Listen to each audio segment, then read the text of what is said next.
ನಮಸ್ಕಾರ ಸ್ನೇಹಿತರೆ, ನಮ್ಮ ನಂಬಿಕೆಗೆ ಸ್ವಾಗತ ಸುಸ್ವಾಗತ. ಸ್ನೇಹಿತರೆ, ರಾಮನ ಭಂಟ ಹನುಮಂತನ ದೇಗುಲ ಇಲ್ಲದ ಊರು ನೋಡೋದು ಅಂದ್ರೆ ಅದು ಅಪರೂಪವೇ. ಈ ಆಂಜನೇಯ ಭಾರತದ ಹಿಂದೂಗಳ ಪಾಲಿಗೆ ಆರಾಧ್ಯ ದೈವ. ಆದ್ರೆ ಅಲ್ಲೊಂದು ಊರಿದೆ, ಅಲ್ಲಿನವರಿಗೆ ಮಾತ್ರ ಖಳನಾಯಕ ಶತ್ರು. ಈ ಮಾತು ನಂಬೋಕೆ ಅಸಾಧ್ಯ ಅನ್ಸಿದ್ರು ಸತ್ಯನೇ. ಅಲ್ಲಿ ಆಂಜನೇಯನನ್ನ ದೇವರು ಅಂತಾನೆ ಪರಿಗಣಿಸಲ್ಲ. ಹಾಗಿದ್ರೆ ಯಾಕೆ ಹಾಗೆ? ಅವರೆಲ್ಲ ಯಾಕೆ ಮಾರುತಿಯನ್ನ ತಮ್ಮ ಶತ್ರುವಿನಂತೆ ನೋಡ್ತಾರೆ ಅನ್ನೋದನ್ನ ನೋಡಿದ್ರೆ ಐತಿಹಾಸಿಕ ಕಥೆಯೊಂದು ತೆರೆದುಕೊಳ್ಳುತ್ತೆ. ಆಂಜನೇಯ ಅಂದ್ರೆ ಶಕ್ತಿವಂತ, ಯುಕ್ತಿವಂತ, ಬಲಹೀನರನ್ನು ಕಾಪಾಡುವ ಕರುಣಾಮಯಿ. ಅಸಹಾಯಕತೆಯಿಂದ ಕೂಗಿದ್ರೆ ಕಾಪಾಡುವ ಮಹಾಮಹಿಮ. ಇಂಥ ದೇವನಿಗೆ ಇಡೀ ದೇಶದಲ್ಲೇ ಪೂಜಿಸಲಾಗುತ್ತೆ. ಲಕ್ಷಾಂತರ ದೇವಾಲಯಗಳನ್ನ ನಿರ್ಮಿಸಿ ಆರಾಧಿಸಲಾಗುತ್ತೆ. ಹೀಗಿರುವಾಗ ಇದೊಂದು ಗ್ರಾಮದಲ್ಲಿ ಮಾತ್ರ ಹನುಮಂತನನ್ನ ಶತ್ರುವಿನಂತೆ ನೋಡಲಾಗುತ್ತೆ. ಇಲ್ಲಿ ಈತನಿಗೆ ದೇವಸ್ಥಾನ ಕಟ್ಟಿಲ್ಲ, ಪೂಜೆನೂ ಮಾಡಲ್ಲ.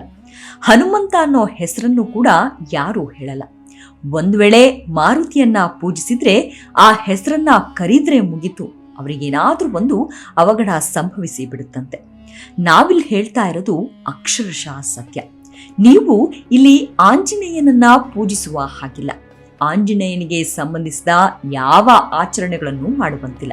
ಅಷ್ಟೇ ಯಾಕೆ, ಆಂಜನೇಯನ ಹೆಸರುಗಳನ್ನು ಸಹ ಮಕ್ಕಳಿಗೆ ಇಡುವ ಹಾಗಿಲ್ಲ. ಆಂಜನೇಯ ಹೆಸರಿನ ವರನಿಗೆ ಈ ಗ್ರಾಮದಲ್ಲಿ ಹೆಣ್ಣನ್ನು ಕೂಡ ಕೊಡೋದಿಲ್ಲ. ಈ ಹೆಸರಿನ ಯಾರಿಗೂ ಈ ಊರಿಗೆ ಪ್ರವೇಶವಿಲ್ಲ. ಅಷ್ಟಕ್ಕೂ ಆ ಗ್ರಾಮ ಯಾವುದು ಅಂದ್ರೆ ಮಹಾರಾಷ್ಟ್ರದ ದೈತ್ಯಾನಂದೂರು. ಇದೇ ಗ್ರಾಮದಲ್ಲಿ ನೋಡಿ ಹನುಮಂತನನ್ನ ಪಕ್ಕ ಖಳನಾಯಕನಂತೆ ನೋಡೋದು, ದ್ವೇಷ ಮಾಡೋದು. ಅಷ್ಟು ಮಾತ್ರವಲ್ಲ, ಈ ಊರಿನ ಆಚರಣೆಗಳು ಹಾಗೂ ನಂಬಿಕೆ ಸಾಕಷ್ಟು ವಿಚಿತ್ರವಾಗಿದೆ. ಈ ಗ್ರಾಮದಲ್ಲಿ ಭಜರಂಗ ಬಲಿಯನ್ನ ದೇವರಂತೆ ಪೂಜಿಸುವ ಬದಲು ಖಳನಾಯಕನಂತೆ ನೋಡ್ತಾರೆ. ಸರಿ, ಹಾಗಿದ್ರೆ ಇಲ್ಲಿ ಆರಾಧಿಸಲ್ಪಡುವ ದೇವರು ಯಾರು ಅನ್ನೋ ಪ್ರಶ್ನೆ ಇಲ್ಲಿ ಉದ್ಭವ ಆಗೋದು ಸಹಜ. ಅಷ್ಟಕ್ಕೂ ಇವರು ದೇವರು ಅಂತ ಪೂಜಿಸೋದು ನಿಂಬ ದೈತ್ಯ ಅನ್ನೋ ದುಷ್ಟಶಕ್ತಿಗೆ. ಅಷ್ಟೇ ಅಲ್ಲ, ಗ್ರಾಮಗಳ ಮನೆಗಳ ಮೇಲೆ ರಾಕ್ಷಸರ ಚಿತ್ರಗಳು ರಾರಾಜಿಸುತ್ತವೆ. ಇಲ್ಲಿ ನಿಂಬ ದೈತ್ಯನನ್ನೇ ದೇವರೆಂದು ಭಾವಿಸಲಾಗಿದೆ.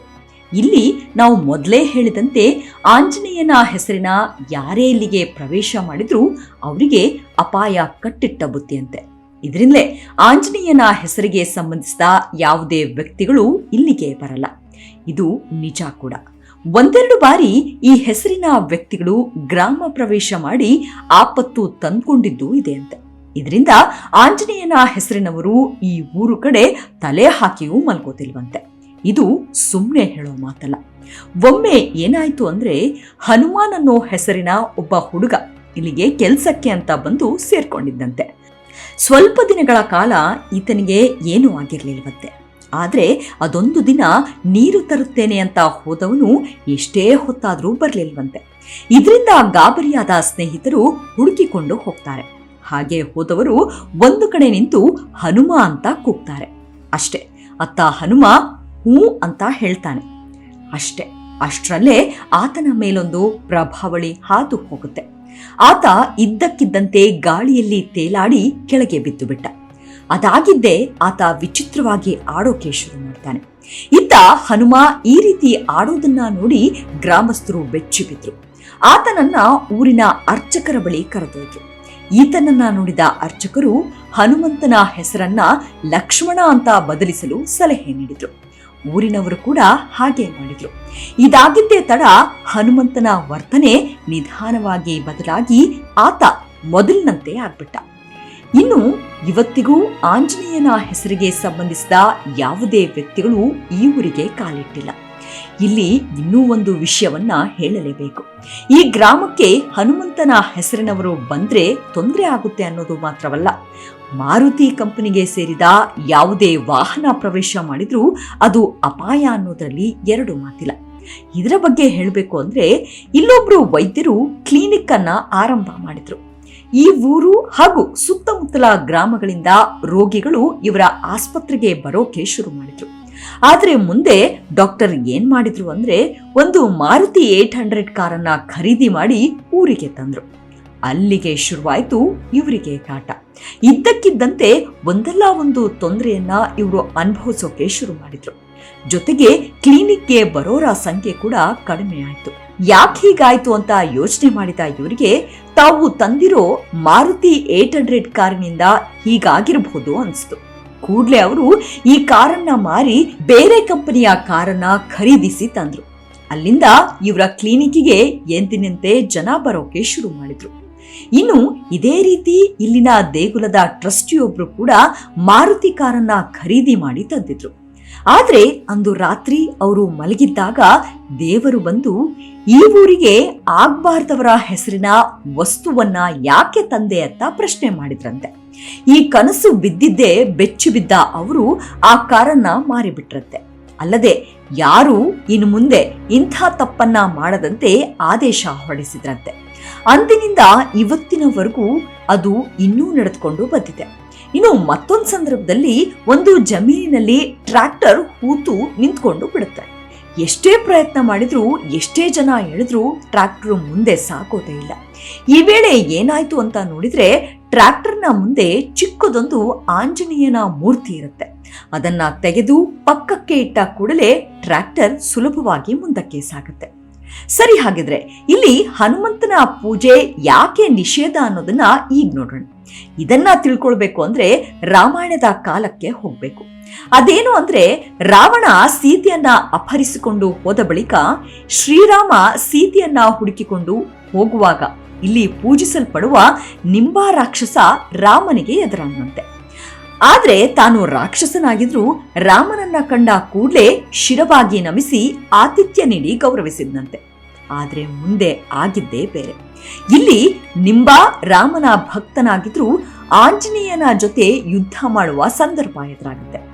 ಆದ್ರಿಂದಲೇ ಈ ಊರಿನಲ್ಲಿ ಹನುಮಂತನಿಗೆ ಜಾಗವಿಲ್ಲ. ಅಷ್ಟಕ್ಕೂ ಇಬ್ಬರ ಮಧ್ಯೆ ಕದನವಾಗಲು ಕಾರಣವಾಗಿದ್ದಾದ್ರೂ ಏನು ಅಂದ್ರೆ ರಾಮನು ಕೆಲ ಕಾಲ ಈ ಪ್ರದೇಶದಲ್ಲಿ ವಾಸ್ತವ್ಯ ಹೂಡಿರ್ತಾನೆ. ಈ ವೇಳೆ ಕಾಡಿನಲ್ಲಿ ರಸಭರಿತ ಹಣ್ಣುಗಳು ಬೆಳೆದಿರುತ್ತವೆ. ಅದನ್ನ ಕಾವಲು ಕಾಯಲು ರಾಮನು ನಿಂಬಾನನ್ನ ನೇಮಕ ಮಾಡಿರ್ತಾನೆ. ಆದ್ರೆ ಇದು ತಿಳಿಯದ ಹನುಮಂತ ಹಸಿವಿನಿಂದ ಬಳಲಿ ಈ ಪ್ರದೇಶಕ್ಕೆ ಹಣ್ಣು ತಿನ್ನಲು ಬರ್ತಾನೆ. ಹಣ್ಣುಗಳನ್ನ ತಿಂದ ಹನುಮಂತ ಅಷ್ಟಕ್ಕೆ ಸುಮ್ಮನಾಗಿದ್ರೆ ಏನೋ ಆಗ್ತಾ ಇರ್ಲಿಲ್ವೇನೋ, ತಿನ್ನುವಷ್ಟು ತಿಂದು ಮರಗಳನ್ನ ಬೇರು ಸಮೇತ ಕಿತ್ತು ಹಾಕಿಬಿಡ್ತಾನೆ. ಹೀಗೆ ಇಡೀ ಕಾಡನ್ನೇ ನಾಶ ಮಾಡಿಬಿಡ್ತಾನೆ. ಇದರಿಂದ ಕೋಪಗೊಂಡ ನಿಂಬ ಹನುಮಂತನ ಮೇಲೆ ಯುದ್ಧಕ್ಕೆ ಬೀಳ್ತಾನೆ. ಇಬ್ಬರ ನಡುವೆ ಘನಘೋರ ಸಮರ ನಡೆಯುತ್ತೆ. ಆದ್ರೆ ನಿಂಬ ಸೋಲೋ ಪರಿಸ್ಥಿತಿ ಬರುತ್ತೆ. ಸಾಯುವ ಕೊನೆ ವೇಳೆ ಹೇ ರಾಮ್ ಅಂತ ಕೂಗಿಕೊಳ್ತಾನೆ. ಆಗ ಹನುಮಂತನಿಗೆ ಆತನು ತಾನು ಆರಾಧಿಸೋ ಪ್ರಭುವಿನ ಭಕ್ತ ಅನ್ನೋದು ಗೊತ್ತಾಗುತ್ತೆ. ಇದರ ಪರಿಸ್ಥಿತಿ ಅರಿತ ರಾಮನು ಸ್ಥಳದಲ್ಲಿ ಪ್ರತ್ಯಕ್ಷನಾಗ್ತಾನೆ.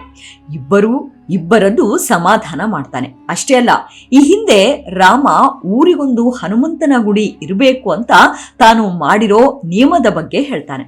ಆಗ ನಿಂಬ, ದೇವಾ, ಈ ಹನುಮಂತನಿಗೆ ನಮ್ಮ ಊರಿನಲ್ಲಿ ಜಾಗವಿಲ್ಲ. ನಮ್ಮಿಬ್ಬರ ನಡುವೆ ಯುದ್ಧ ನಡೆದಿದೆ. ಹಾಗಾಗಿ ಈತನಿಗೆ ನಮ್ಮ ಊರಿನಲ್ಲಿ ದೇಗುಲ ಇರಬಾರ್ದು ಅಂತ ಹೇಳ್ತಾನೆ. ಆಗ ರಾಮ ಇದಕ್ಕೆ ಒಪ್ಪಿಕೊಳ್ತಾನೆ. ಈ ಕಾರಣಕ್ಕಾಗಿ ಇಲ್ಲಿ ಹನುಮಂತನ ದೇವಸ್ಥಾನ ಇಲ್ಲ ಅಂತ ಪುರಾಣ ಹೇಳುತ್ತೆ. ಇಲ್ಲಿ ಹನುಮಂತನ ಬದಲಿಗೆ ನಿಂಬ ರಾಕ್ಷಸನನ್ನ ಪೂಜೆ ಮಾಡಲಾಗುತ್ತೆ. ಆದ್ರೆ ಇಲ್ಲಿ ನಿಂಬ ರಾಕ್ಷಸನಾಗಿದ್ರೂ ಪೂಜೆಯನ್ನ ಯಾವುದೇ ಹಿಂಸಾತ್ಮಕವಾಗಿ ಮಾಡಲ್ಲ ಅನ್ನೋದು ವಿಶೇಷ. ಅಂದ್ರೆ ಯಾವುದೇ ಪ್ರಾಣಿ ಬಲಿ ನೀಡೋ ಆಚರಣೆಯನ್ನ ರೂಢಿಸಿಕೊಂಡು ಬಂದಿಲ್ಲ. ಮಾಮೂಲಾಗಿ ಪೂಜೆಯನ್ನಷ್ಟೇ ಇಲ್ಲಿ ನೆರವೇರಿಸಲಾಗುತ್ತೆ. ನಿಂಬಾನ ಪೂಜೆಗೆ ಸಿಹಿ ತಿಂಡಿಗಳನ್ನ ಇರಿಸಲಾಗುತ್ತೆ. ಈ ಗ್ರಾಮದಲ್ಲಿ ಪ್ರಾಣಿ ಬಲಿ ಸಂಪೂರ್ಣ ನಿಷಿದ್ಧವಾಗಿದೆ. ಯಾಕೆಂದ್ರೆ ನಿಂಬ ಶ್ರೀರಾಮನ ಭಕ್ತನಾಗಿದ್ರಿಂದ ಇಂಥದ್ದೊಂದು ಆಚರಣೆಯನ್ನ ರೂಢಿಸಿಕೊಂಡು ಬರಲಾಗಿದೆ.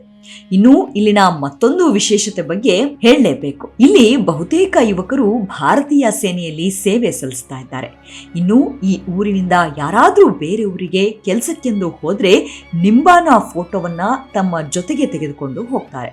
ತಾವು ಎಲ್ಲಿ ಇರ್ತಾರೋ ಅಲ್ಲಿ ಪೂಜೆ ಮಾಡ್ತಾರೆ. ಇನ್ನು ನಿಂಬಾನನ್ನ ಪೂಜಿಸಿದ್ರೆ, ಭಕ್ತಿಯಿಂದ ಆರಾಧನೆ ಮಾಡಿದ್ರೆ ಕಷ್ಟಗಳು ನಿವಾರಣೆ ಆಗುತ್ತಂತೆ. ಇಂಥದ್ದೊಂದು ನಂಬಿಕೆ ಅನಾದಿ ಕಾಲದಿಂದಲೂ ನಡೆದುಕೊಂಡು ಬಂದಿದೆ. ಗ್ರಾಮದಲ್ಲಿ ಯಾರಿಗಾದ್ರೂ ಅನಾರೋಗ್ಯವಾಗಿದ್ರೆ ಅಥವಾ ಮದುವೆ ಆದ ದಂಪತಿಗೆ ಮಕ್ಕಳ ಭಾಗ್ಯ ಇಲ್ಲದೆ ಇದ್ರೆ ಅಂಥವರೆಲ್ಲರಿಗೂ ನಿಂಬಾನ ಆಶೀರ್ವಾದ ಸಿಕ್ಕಿದ್ರೆ ಎಲ್ಲವೂ ಒಳಿತಾಗುತ್ತಂತೆ. ಇನ್ನೊಂದು ವಿಚಾರ ಅಂದ್ರೆ ಈ ಊರಿನವರು ಜಾತಿ ಧರ್ಮವನ್ನ ಮೀರಿ ಜೀವನ ಮಾಡ್ತಾ ಇರೋದು. ಯಾರು ಕೂಡ ಜಾತಿ ಧರ್ಮ ಅಂತ ಹೊಡೆದಾಡಿಲ್ಲ. ಎಲ್ಲರೂ ಏಕತೆಯಿಂದ ಬದುಕನ್ನ ನಡೆಸ್ತಾ ಇದ್ದಾರೆ. ವರ್ಷಕ್ಕೊಮ್ಮೆ ನಿಂಬಾದೇವನ ಜಾತ್ರೆ ನಡೆಯುತ್ತೆ. ಇಲ್ಲಿ ಎಲ್ಲರೂ ಭಾಗಿಯಾಗಿ ಸಂಭ್ರಮ ಪಡ್ತಾರೆ. ಇದೇ ಗ್ರಾಮದಲ್ಲಿ ಮತ್ತೊಂದು ನಿಯಮ ಇದೆ. ಅದು ಏನು ಅಂದ್ರೆ ಮನೆ ನಿರ್ಮಾಣ ಮಾಡುವ ವಿಚಾರ. ಯಾರು ಎಷ್ಟೇ ಶ್ರೀಮಂತರಾಗಿರಲಿ, ಯಾರಿಗೆ ಎಷ್ಟೇ ಅವಶ್ಯಕತೆ ಇರಲಿ, ಯಾರು ಕೂಡ 2 ಅಂತಸ್ತಿಗಿಂತ ಹೆಚ್ಚು ಎತ್ತರದ ಮನೆ ಕಟ್ಟುವಂತಿಲ್ಲ. ಇದಕ್ಕೆ ಕಾರಣ ನಿಂಬಾ ದೇಗುಲ 2 ಅಂತಸ್ತಿನಿಂದ ಕೂಡಿದೆ. ಇದರಿಂದ ಇದಕ್ಕಿಂತ ಎತ್ತರವಾಗಿ ಯಾರು ಮನೆಯನ್ನು ಕೂಡ ಕಟ್ಟೋದು ಇಲ್ಲಿ ನಿಷಿದ್ಧವಾಗಿದೆ. ಹೀಗೆ ದೈತ್ಯ ನಾಂದೂರು ಗ್ರಾಮದ ಜನರು ಹನುಮಂತನಿಗೆ ಜಾಗ ಕೊಡದೆ ನಿಂಬಾ ರಾಕ್ಷಸನನ್ನ ದೇವರೆಂದು ನೆನೆದು ಪೂಜೆ ಪುನಸ್ಕಾರ ಮಾಡ್ತಾ ಬಂದಿದ್ದಾರೆ. ಆದ್ರೆ ಒಂದು ಅಭಿನಂದನಾ ವಿಷಯ ಅಂದ್ರೆ ಎಲ್ಲರೂ ಏಕತೆಯಿಂದ ಬದುಕನ್ನ ನಡೆಸ್ತಾ ಇರೋದು. ನಮ್ಮ ಸನಾತನ ಧರ್ಮದಲ್ಲಿ ಆಂಜನೇಯ ಅಂದ್ರೆ ಸಾಕು, ಆತನಿಗೊಂದು ವಿಶೇಷ ಸ್ಥಾನವಿದೆ. ಅಷ್ಟೇ ಭಕ್ತಿಯಿಂದ ಆರಾಧನೆ ಮಾಡಲಾಗುತ್ತೆ. ಆದ್ರೆ ಈ ಗ್ರಾಮದಲ್ಲಿ ಅನಾದಿ ಕಾಲದಿಂದಲೂ ಶತ್ರುವಿನಂತೆ ಬಿಂಬಿಸಿಕೊಂಡು ಬರ್ತಾ ಇದ್ದಾರೆ. ಇಲ್ಲಿ ಒಂದು ವಿಷಯ ಅಂದ್ರೆ ಎಲ್ಲವೂ ಅವರವರ ಇಷ್ಟಕ್ಕೆ, ಅವರವರ ಭಕ್ತಿಗೆ ಬಿಟ್ಟಿದ್ದು ಅಷ್ಟೇ. ನಮಸ್ಕಾರ.